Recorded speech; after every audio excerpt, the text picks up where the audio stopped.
11절부터 19절까지 보겠습니다. 누가복음 17장입니다. 11절부터 19절까지 보겠습니다.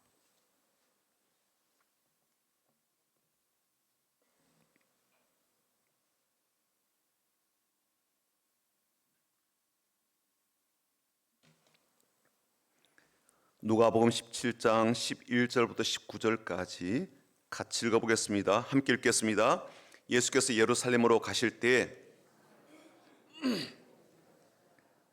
한 마을에 들어가시니 나병 환자 10명이 예수를 만나 멀리 서서 소리를 높여 이르되 예수 선생님이여 우리를 불쌍히 여기소서 하거늘 보시고 이르시되 가서 제사장들에게 너희 몸을 보이라 하셨더니 그들이 가다가 깨끗함을 받은지라 그 중에 한 사람이 자기가 나은 것을 보고 큰 소리로 하나님께 영광을 돌리며 돌아와 예수의 발 아래 엎드려 감사하니 그는 사마리아 사람이라.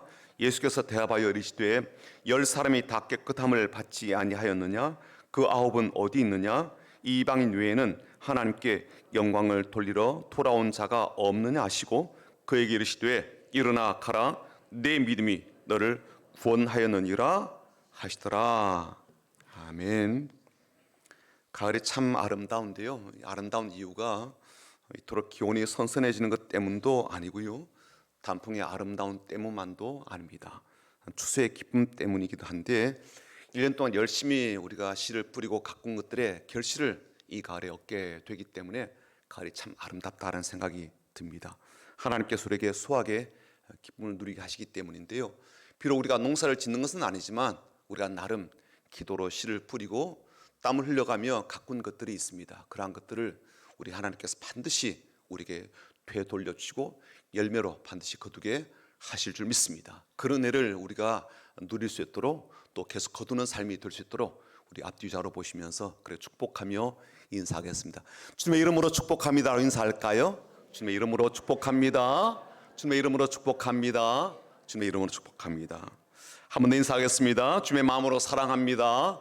주님 마음으로 사랑합니다. 주님 마음으로 사랑합니다. 복된 한 주간 되시고 여러분들의 삶에도 추수의 놀라운 기쁨이 가득하길 축복합니다. 지난주에 YTN이라는 방송사에서 내보낸 뉴스 영상이 있거든요. 잠깐 좀 보고 말씀을 나누겠습니다.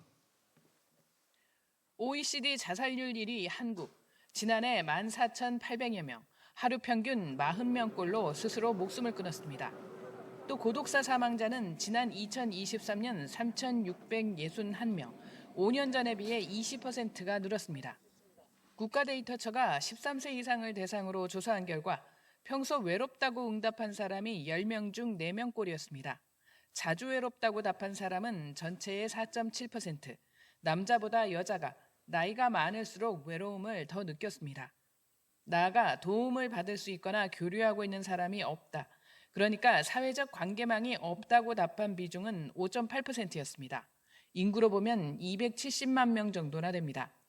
사회적 관계망이 없고 외롭다고 응답한 교집합 그룹은 전체의 3.3%, 150만 명 정도였습니다. 은둔을 측정하기 위한 외출 빈도 조사에서는 평소 일주일에 하루 미만 외출하거나 집 밖으로 거의 나가지 않는다고 답한 사람이 2.7%였습니다. 60세 이상이 6.4%로 가장 많았습니다. 그런데 그 다음으로 20대가 많아 눈길을 모으고 있습니다. 고령층을 제외한 경제활동이 활발한 연령대에서는 20대가 1.3%로 다른 연령대보다 높게 나타난 것이 주목할 만한 점으로 보입니다. 취업난에 경쟁적 사회 분위기에서 혼자만의 세계에 만족하는 경향이 굳어지고 있기 때문으로 전문가들은 분석합니다. 대인관계가 좀 힘들고 자존감이 좀 낮은 이런 사람들에게 다양성 있는 잡 또는 다양성 있는 특성을 이해해주는 사회 환경 이런 것들이 돼야 되겠죠. 우리 사회 유지를 위해 외로움과 고립, 은둔의 부작용을 막기 위한 대책도 출산 장려책만큼이나 중요합니다. YTN 이승은입니다. 뉴스 보고 나니까 좀 우울하죠? 네, 우울한 소식입니다. 외로움과 고립의 증상들이 나이가 드신 분들만 아니라 젊은 사람들에게도 또 20대에도 나타나기 때문에 그렇죠. 그리고 그런 삶을 자발적으로 본인이 선택했다 할지라도 건강한 모습이라 보기 어렵고 이런 것들이 이제 고독사의 현상으로 이어질 가능성이 꽤 높기 때문입니다. 사실 우리나라의 경제적 수준은 세계 상위 5%에 든다라고 이야기를 합니다. 그만큼 잘 살고 있고 여유 생활을 누리고 있습니다. 이런 말 하면 우리는 한편으로 인정을 해요. 잘 사니까. 그러나 다른 한편으로는 또 강한 부정을 하기도 합니다. 우리나라와 우리 사회가 잘 산다면 그 잘 사는 기준이 뭐냐라고 우리가 따져 묻게 되죠. 그렇게 잘 살게 되었다라고 하는 나라가 세계적으로 이렇게 자살률이 높은 게 말이 되냐, 그런 마음들이 우리 가운데 있거든요. 학생들은 20대 때문에 또 학원에 매여 있는 생활 때문에 계속 시달리고 있습니다. 그리고 학부모들은요, 우리 자녀들의 학원비, 교육비 때문에 등골이 휘다 못해 부러지고 있는 상황이기도 하고요. 나이가 많이 드신 부모님들을 모시고 있는 자녀들은 각종 질환에 시달리고 있는 부모를 봉양하는 그런 문제가 있고, 또 자기의 노후는 제대로 준비하지 못한 상태에서 결혼과 독립적 생활이 늦어지고 있는 자녀들까지 챙겨줘야 되는 그런 불안과 어려움들이 있습니다. 그 때문에 우리 사회는 외로움이 점점 깊어져 가고 또 힘겨움도 참 많이 커졌고요. 불만도 아주 높습니다. 어렵습니다라는 말이 거의 인사처럼 되었죠. 힘듭니다라는 말이 거의 일상적인 대화처럼 되었습니다. 행동과학자로 잘 알려져 있는 존 레비라는 사람이 있는데요. 이 사람이 사진 좀 띄워주세요. 네, 이 사람입니다. 인간관계와 영향력에 관한 연구를 하고 직접 실험도 하는 분입니다. 이분이 돈과 인간의 관계라는 그런 것에 대해서 심도 있는 연구를 하게 되었습니다. 근데 이분의 연구 결과 현대인들에게 부자병이 있다는 것을 확정해 주었는데요. 이 말은 뭐냐면 말 그대로 돈이 많아서 생기는 병이에요. 가벼운 감기가 방치되거나 제대로 치료가 되지 않은 채 시간이 지나게 되면 만병의 원인이 되거나 아니면 중병으로 심화가 되는 것처럼 먹을 것이 풍부하고 부유할수록 오히려 욕심이 많아지고 그 부유함 때문에 오히려 부정적인 그러한 영향들을 굉장히 많이 받는다는 겁니다. 그래서 사람이 그 마음의 욕심과 욕망을 제어하지 못하게 되면 부자병에 걸려서 평안을 잃어버리게 되기도 하고 불평과 불만이 오히려 더 많아지게 된다는 겁니다. 우리가 기대하는 바 돈이 많으면 삶의 만족감이 정비례하듯 커질 것으로 그렇게 예상하고 기대를 하게 되는데 오히려 정반대의 현상들이 나타난다는 거예요. 물론 우리는 그런 말을 듣고도요, 속으로는 다른 생각을 가져하나요? 돈은 없는 것보다 있는 게 낫다. 그리고 적은 것보다 많은 것이 낫다라고 생각을 한단 말이죠. 다 그렇게 생각하지 않아요. 아무리 부유함이 행복을 보장해 주는 게 아니다 그렇게 말을 해도 가난하다고 해서 행복하지 않은 것은 아니다라고 하더라도 우리는 여전히 돈 없음에 대한 불평이 굉장히 많고 높습니다. 그리고 그 외의 것들에 대한 불만스러움도요 적지가 않고요. 오늘 우리가 읽었던 본문 말씀은 잘 알고 있고 설교로도 많이 들은 내용입니다. 이스라엘의 북쪽 지역인 사마리아와 갈릴리 경계에서 지내던 10명의 나병 환자들에 대한 이야기입니다. 이들이 왜 사마리아와 갈릴리 그 경계선에 거주하게 되었는가 하면 아마 그곳이 안전하고 다른 사람들부터 더 이상 쫓겨다니지 않아도 되는 그런 곳이었기 때문에 그래요. 이들 환자들은 부정한 사람들입니다. 특별히 종교적으로 하나님께 저주를 받은 사람이라 그렇게 여겨졌기 때문에 정상적인 사회생활을 할 수가 없었던 거죠. 가족들과도 격리된 채 살았어야 되었습니다. 그런데 이들 사람들이 사마리아도 들어가지 않고 갈릴리와도 떨어져 있는 이 경계선 지역에 지낼 수 있었던 것은 사람들의 왕래가 많지 않다 보니까 그들로부터 공격당하거나 불편하게 지낼 일이 없이 그래도 자연스럽게 거주할 수 있는 그런 곳이었기 때문이죠. 자, 그런데 이들이 그곳에서 예수를 만나게 되었고 예수를 알아보고 뭐라고 말을 하는가 하면 예수 선생님이여 우리를 불쌍히 여기소서라고 그렇게 외치며 도움을 구하게 되었습니다. 그때 예수님은 그들을 향해서 놀라운 선포를 하시게 되죠. 가서 제사장들에게 너의 몸을 보이라 라고 하셨습니다. 그들의 요청에 아주 긍정적으로 응답을 해 주신 것이죠. 놀랍게도 이 10명의 나병 환자가 예수님 말씀대로 제사장들에게 자신들의 모임을 보이겠다라고 가던 도중에 그들의 몸이 낫게 되는 놀라운 기적과 은혜를 덧입게 됩니다. 14절 보시면 이렇게 되어 있거든요. 보시고 이르시되 가서 제사장들에게 너희 몸을 보이라 하셨더니 그들이 가다가 깨끗함을 받은지라 라고 되어 있습니다. 하지만 안타깝게도 또 매우 실망스럽게도 그 중에 단 한 명, 사마리아 출신의 이 나병 환자만이 예수님께 돌아와서 감사를 하였습니다. 15절과 16절입니다. 그 중에 한 사람이 자기가 나은 것을 보고 큰 소리로 하나님께 영광을 돌리며 돌아와 예수의 발 아래에 엎드려 감사하니 그는 사마리아 사람이라. 여러분, 이 장면에서 이해가 안 되는 게 있잖아요. 도대체 그 9명은 어디로 간 거지? 지금 그들은 제사장에게로 가고 있었기 때문에 제사장에게 몸을 보이고 다시 예수님께 돌아와서 감사하려고 했을까? 성경은 그 부분에 대해서 침묵하고 있기 때문에 우리가 단정지어서 말하기는 어렵습니다. 하지만 아무리 생각해도 이상하고 이상해요. 10명 중에 한 명인 사마리아 사람은 큰 소리로 하나님께 영광을 돌리며 돌아와서 예수님께 나와 감사를 했다고 하지 않습니까? 그리고 우리가 이미 살펴본 대로 이들 10명 모두는요, 예수님을 알고 있는 사람이에요.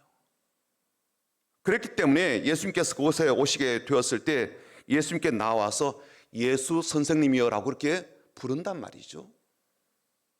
자신들 불쌍히 여겨달라고 그렇게 소리 높여서 말하지 않습니까?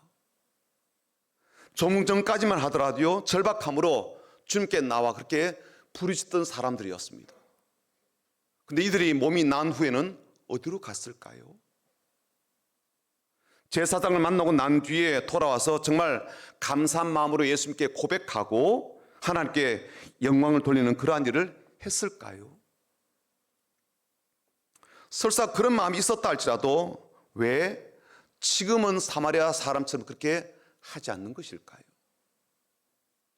무려 9명이나 되는 사람들이 모두 그렇게 행동했다라는 말이 또 그런 모습이 이상하지 않아요? 좀 당황스럽지 않습니까?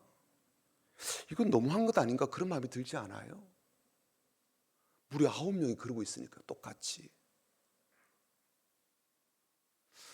저는 한편으로 이 일이 우리들에게 감사한 마음을 가지는 게 얼마나 어려운가라는 것을 잘 보여주는 예시라고 생각이 됩니다. 감사한 마음을 가지고 표현하는 것, 그것은 사람에게 보편적이거나 일반적이거나 자연스러운 일이 아닌 거예요. 그만큼 어려운 일이라는 거예요. 15년 전 2010년인데요. 10월 7일에 많은 사람 놀라게 하는 사건이 벌어졌습니다. 행복전도사로 알려져 있던 최윤희 씨와 그 남편이 자살한 사건 때문이에요. 최윤희 씨의 이 인생 역전은 대단했습니다. 평범한 가정주부였던 최윤희 씨는 33살에 1330대 1의 경쟁률을 뚫고 현대그룹 주부 공채에 합격했던 사람이에요. 그리고 광고회사 카피라이터로 변신을 하게 되었습니다. 남편의 사업 실패 때문에 어쩔 수 없이 한 사회생활이었지만 그렇게 시작한 사회생활은 그녀의 인생을 완전히 바꿔놓았습니다. 톡톡 튀는 이 젊은 사람이 넘쳐난 광고회사에서 그것도 남녀 차별이 심한 그러한 시절에 40살을 앞두고 있던 이 아줌마는 울기도 참 많이 울게 되었는데 워낙 일을 참 똑부러지게 잘 하다 보니까 현대방송 홍보국장으로 단숨에 영전까지 할 정도로 잘 나가던 사람이었어요. 하지만 외환위기 이후인 1999년 52의 나이에 이 회사에 사표를 내게 됩니다. 이유는 뭔가 하면 자신이 회사에서 퇴직하면 그 연봉으로 젊은 사람 3사람 정도는 더 회사에서 쓸 수가 있을 것이다 라고 그렇게 생각해서 이분이 그렇게 배려한 마음에 그렇게 회사에서 퇴직을 한 거예요. 그럴 정도로 배려의 마음도 참 크고 자신감도 하늘을 찌를 듯한 그런 상태였습니다. 그리고 그때부터 책을 써나가기 시작했는데요. 대한민국 주부들에게 힘을 불어넣기 위해서 쓴 에세이집이 행복 그거 얼마예요? 라는 그러한 책을 썼습니다. 이 책의 반응은요, 그야말로 폭발적이었어요. 그녀의 글재주라든지 이 아줌마의 입심이 이제 점점 알려지게 되면서 방송에서도 찾고, 기업에서도, 학교에서도, 뭐 공공기관에서도, 심지어 군부대에서도 막 그렇게 꼬리에 꼬리를 무는 강연 요청이 들어오게 되었습니다. 간 곳곳마다 자신을 있는 그대로 받아들이고 행복을 만들어 가자라고 외쳤고요. 못생긴 거, 가난한 거, 무식한 거 그거 죄가 아니다. 죄는 딱 한 가지다. 열심히 안 사는 죄, 그게 가장 큰 죄다. 막 그렇게 이야기를 하였습니다. 그때부터 그녀에게는 행복 전도사, 행복 디자이너라는 수식어가 따라붙기 시작했죠. 하지만 호사다마라고 했던가요? 그런 최윤희 씨에게 거센 질병의 바람이 불어 닥쳤습니다. 흉반성 루푸스라는 병, 세균성 폐렴이 찾아왔고요. 각 신체 기관에 만성적으로 염증을 불러일으키는 면역계 질환이 그녀를 덮쳤습니다. 그리고 자살을 하기 전 2년 전부터는 몸 상태가 극도로 악화되었습니다. 폐에 물이 들어차면서 숨쉬기가 힘들어지는 바람에 응급실에도 계속 실려가기도 했습니다. 그리고 심장에도 이상이 생겼고요. 절망에 빠진 최윤희 씨는 결국 편지지 한 장가량의 이 유서를 한 통 남기고 자신의 삶을 정리했습니다. 그리고 남편도 함께 그날 같은 길을 걸었어요. 그녀가 쓴 유서에는 이렇게 기록된 부분도 있습니다. 빙글을 주렁주렁 매달고 살고 싶지는 않았다. 700가지 통증에 시달려 본 분이라면 제 마음을 조금은 이해해 주시리라 생각한다 라는 글도 유서에 남겼습니다. 얼마나 힘들었으면, 그리고 얼마나 지독한 고통에 시달렸으면 행복전도사로 살면서 수많은 사람들에게 용기를 주고 소망을 불어넣어 주었던 사람이 그렇게 삶을 정리했을까, 그런 생각이 들기도 해요. 그런데 여러분, 그만큼 행복하게 사는 게 힘들다는 이야기 아니겠습니까? 그만큼 감사하는 그러한 삶이 쉽지가 않고, 그만큼 불평, 불만을 내려놓고 사는 게 쉽지가 않다는 반증이잖아요. 하지만 성경은, 또 하나님은, 우리 주님은 그럼에도 불구하고 감사라라고 말을 합니다. 모든 일에 감사하래요. 그래서 사도 바울은 교회 보낸 편지 가운데 이렇게 선포합니다. 범사에 감사라. 예수 그리스도의 예수 안에서 우리를 향하신, 너희를 향하신 하나님의 뜻이다라고 그렇게 편지를 보내기도 했습니다. 그렇다면 여러분, 이렇게 감사하기가 쉽지가 않고 참으로 어렵기까지 한 일인데 어떻게 할 때, 어떻게 하면 감사하며 살 수가 있을까? 몇 가지만 우리가 좀 살펴볼까요? 첫 번째는, 감사는 은혜를 아는 것에서부터 시작할 수가 있습니다. 감사가 되려면 뭘 알아야 된다고요? 은혜를 알아야 된다. 은혜를 깨달아야 된다는 거예요.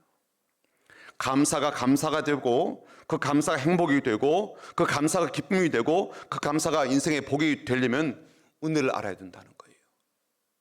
하나님이 베푸신 은혜를 알아야 됩니다. 은혜를 깨닫게 된 만큼 감사할 수가 있기 때문에 그래요. 이게 선물이구나라고 받아들인 만큼만 감사할 수 있다는 거예요. 하나님 은혜에 대해서 설명하는 목사님의 설교를 듣게 되는데 한 줄로 딱 정리가 되더라고요. 이런 거예요. 그 복을 받을 자격이 없거나 자격이 안 되는 자에게 주는 놀라운 선물이 은혜라면, 징벌을 받고 형벌을 받고 저주를 받아야 될 그러한 사람에게 그것이 부어지지 않게 하고 용서해 주는 것이 긍휼이다라고 그렇게 설명하더라고요. 아주 간단하게 설명이 되죠. 이게 은혜의 양면성이라는 겁니다. 받을 만한 성품도 누릴 만한 자격이 안 되는 이들임에도 불구하고 우리가 지금 받고 있고 누리는 것이 있을까요? 그런 선물과 그런 복이 우리 가운데 있지 않습니까? 우리가 누리게 있는 모든 것들이 당연한 걸까요? 당연하지, 그거. 내가 마땅히 누려야 되지. 다 그런 거예요. 그럴 만한 자격이 있고 그럴 만큼 내가 열심히 했기 때문에 당연하지. 그것 외에는 없을까요? 반면에 우리의 삶에 아무런 일도 일어나지 않고 평범한 하루를 보낼 수 있음도 복된 은혜에 못지않은 긍휼 아닙니까? 내가 그렇게 깨끗하고 내가 그렇게 온전하고 내가 그렇게 바르게 살고 정직하게 진실하게 산 사람입니까? 정말 우리가 법 앞에서 그렇게 양심적인 사람이어서 법 없이도 살 사람입니까? 받지 않을 벌을 받아서 억울한 일이 많습니까? 아니면 받을 벌을 다 받지 않도록 용서의 긍휼을 덧입은 그런 사람입니까? 저는 이것 한 가지는 말씀드릴 수 있습니다. 우리가 하는 어떤 행동과 어떤 말은요, 평생 속죄해도 다 용서받지 못할 수도 있다라고 말씀드리고 싶어요. 당한 사람의 마음과 영혼 가운데 흉터가 남아있거든요. 상처가 남아있는데 아직도 그분은 그 일로 마음 아파하는데 나는 용서를 구했어. 난 미안하다고 했다니까? 라는 말로 모두가 다 정리가 되었다고 할 수가 있을까요? 가해자는 정리가 되었을 수 있을지 몰라요. 하지만 피해자는 정리가 안 된 채로 계속 그러고 있을 수 있다고요. 괜찮은 것처럼 내가 괜찮지 않으면 관계가 어그러질까 봐 내가 계속 참고 있을 수도 있다고요. 전 그래서 내가 받을 자격이 없는데도 불구하고 복을 주심도 큰 은혜이지만 내가 오히려 징계를 받고 심판을 받고 벌을 받아야 될 터인데 용서해 주시는 그 긍휼의 은혜, 오히려 죄인임에도 불구하고 불쌍히 여기시는 그 자비의 은혜도 너무나도 크다라는 것을 말씀드리고 싶은 거예요. 이것이 깨달아지고 이것을 인정하게 될 때 우리는요, 감사를 할 수가 있고 감사에 따른 행복을 누릴 수가 있다는 겁니다. 두 번째는요, 감사는 항상 관점의 변화를 요구합니다. 현실을 그냥 눈에 보이는 대로 보면 감사하기가 어렵습니다. 당장 돈이 없어요. 돈에 쪼들리는 그러한 상황을 보고 있노라면 감사하기가 어렵죠. 당면은 현실과 눈앞의 상황이 어렵고 힘들다면 감사하는 게 쉽지가 않습니다. 그래서 우리의 관점의 변화가 필요합니다. 이미 일어난 일은 우리가 바꿀 수가 없지만 그러나 그 상황을 바라보는 우리의 마음과 이해하는 태도는 바꿀 수가 있거든요. 특히 우리가 남들과 비교하면서 실망하거나 분노하거나 좌절하게 되는 경우들이 참 많습니다. 다른 집들을 비교하잖아요. 다른 아이들의 성적을 비교하지 않습니까? 다른 집 남편과 아내를 비교하잖아요. 그러면서 내 집에 살고 있는 사람, 내 남편, 내 아내, 내 아이들, 우리 가정, 우리 환경에 대해서는요, 비하하는 경우들이 꽤 많습니다. 자꾸 핀잔 준다고요. 당신은 왜 그렇게 살지 못하냐고. 너는 왜 그렇게 못해? 그런 마음이 우리 가운데 있잖아요. 표정 속에서 굉장히 많이 나간다고요. 게다가 다른 사람과 같이 받았거나 똑같이 갖고 있으면요, 우리는 그것을 감사하기는커녕 당연하게 생각합니다. 저 사람도 갖고 있으니까, 그 집도 갖고 있으니까 당연한 거예요, 이게. 오늘 본문에 보면 10사람 모두가 다 나병은 나음을 얻었잖아요. 감사한 거예요, 당연한 거예요? 감사한 일인데 당연한 것처럼 생각되는 거예요. 그럼 다 나았으니까, 너도 걔도 다 나았으니까 당연한 거에 되는 거예요. 고침을 받은 것이 당연한 게 아닌데 다 같은 상태가 되니까 그렇게 감사하지가 않은 겁니다. 그 정도는 다 하고 사니까 감사한 게 아닌 거예요. 평범하게 사는 것은요, 감사 축에도 끼지 못해요. 오히려 평범하게 사는 것을 지독한 불행이라고 여기는 분도 있습니다. 오늘 직장 나가야 되고요, 또 새로운 한 주가 시작이 되니까 직장에 일터로 가야 되는 피곤함으로 여기죠. 피곤한 일이지 감사한 일이라고 생각하지는 않습니다. 우리 일상이 그렇잖아요. 피곤해요. 그런 마음으로 사는 우리들에게 어려운 일이 찾아오거나 불행이 닥치면 우리가 이제 난리가 나는 거예요. 남들은 겪지도 않는 일을 나만 겪는 것처럼 온갖 불평들이 막 나오기 시작합니다. 왜? 왜 나한테? 왜 나한테 이러십니까? 게다가 내가 베푼 호의가 좀 무시당하면요, 그때는 격분을 합니다. 내가 당한 부당한 일은요, 참을 수 없는 그런 분노로 되받아치고 되돌려주려고 합니다. 여러분, 우리에게 일어난 어떤 어려운 일들이 있죠. 갑작스러운 일도 있고요, 불행하다 여기지는 그런 사건도 있습니다. 무시당하는 일도 있고요. 이건 참 부당한데, 억울한데 그렇게 여겨질 만한 일도 생겨나요. 근데 그런 일들이 혹시 하나님의 치밀한 설계에 따른 훈련 계획일 수 있다, 뭐 그런 생각을 해볼 수 있지 않을까요? 우리가 더 큰 복을 받도록 우리의 그릇을 키우고 그릇을 깊게 만들고 그릇을 깨끗하게 하는 매우 중요한 과정일 수도 있잖아요.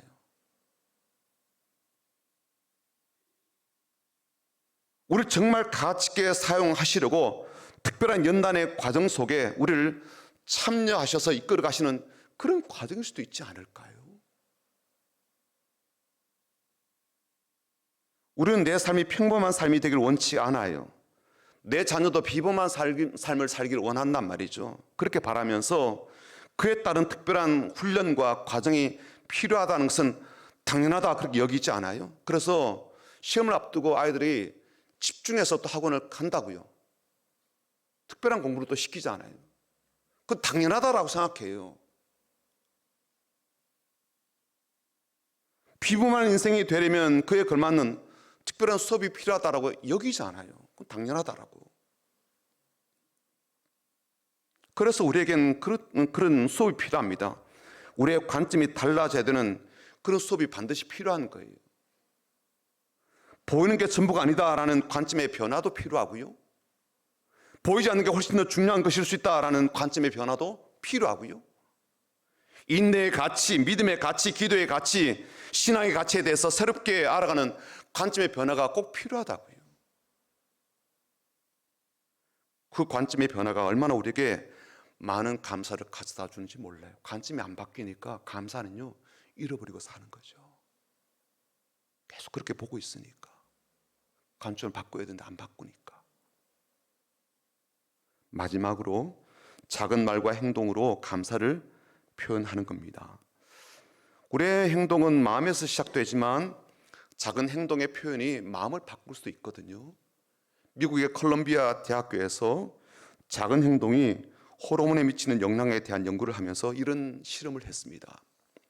실험 대상자를 이제 랜덤으로 두 그룹으로 나누었습니다. 똑같은 이제 사무실에 들여보내는데 한 그룹과 다른 그룹의 포즈를 다르게 취하도록 그렇게 주문을 했던 거예요. 한 그룹은 사무실에 들어가게 되면 책상과 의자가 놓여져 있는데 보통 약간 건방진 태도가 어떤 거예요? 의자에 앉아가서 책상에 다리를 척 올려놓는 거잖아요. 아주 건방진 태도입니다. 그리고 이렇게 해가지고 쫙 뒤로 누워있는 이런 자세를 취하게 한 거예요. 그리고 위를 바라보도록 그렇게 주문을 했습니다. 약간 건방지긴 하지만 그리고 자신감 뿜뿜하는 그런 자세를 취하게 하고요. 다른 그룹은 그 사무실에 들어가면 똑같은 공간인데 들어가면 의자에 앉고 손을 가지런히 모아서 무릎에 얹는 거예요. 그리고 바닥을 쳐다보게 하는 겁니다. 이게 자세예요.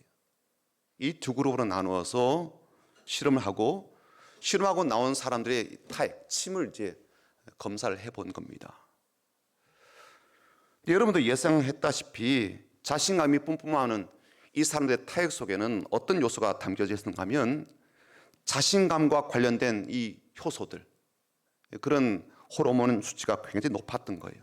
그리고 스트레스 수치는 굉장히 낮게 나왔다는 겁니다. 이걸 통해서 잠깐의 자세 변화이긴 합니다만 이런 자세, 행동의 작은 변화가 우리 몸속의 화학 반응까지 바꾸더라는 거예요. 잠깐인데. 신분이 달라진 건 아니에요. 행동만 조금 바꿨어요. 그런데 몸속의 화학적 변화가 이렇게 나타나더라는 거예요. 이건 결국 우리에게 어떤 것을 가르쳐 줍니까?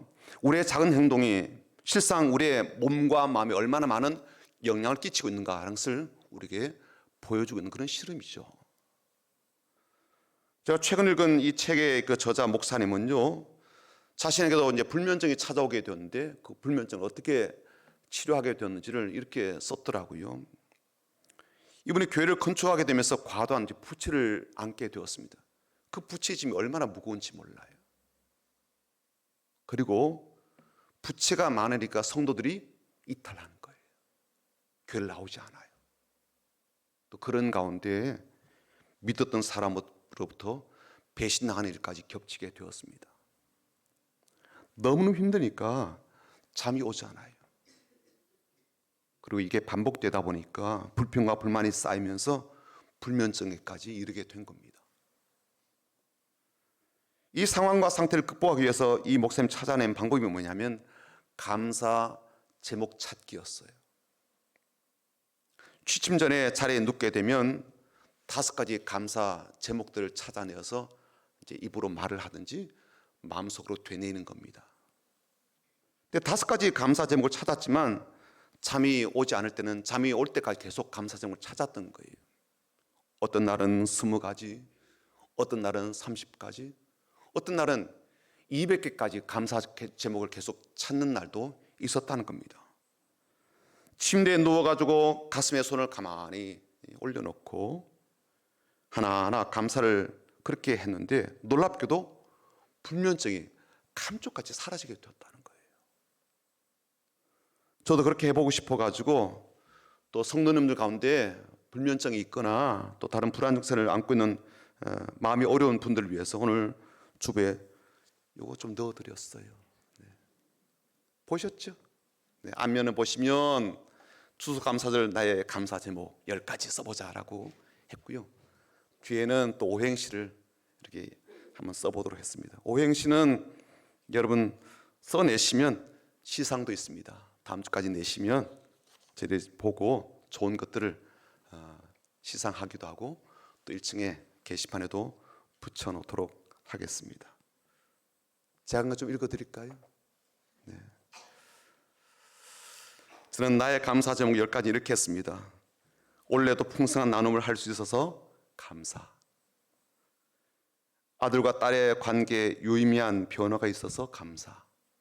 제가 좀 힘든 부분이 있었는데 그게 잘 좀 풀려가서 감사.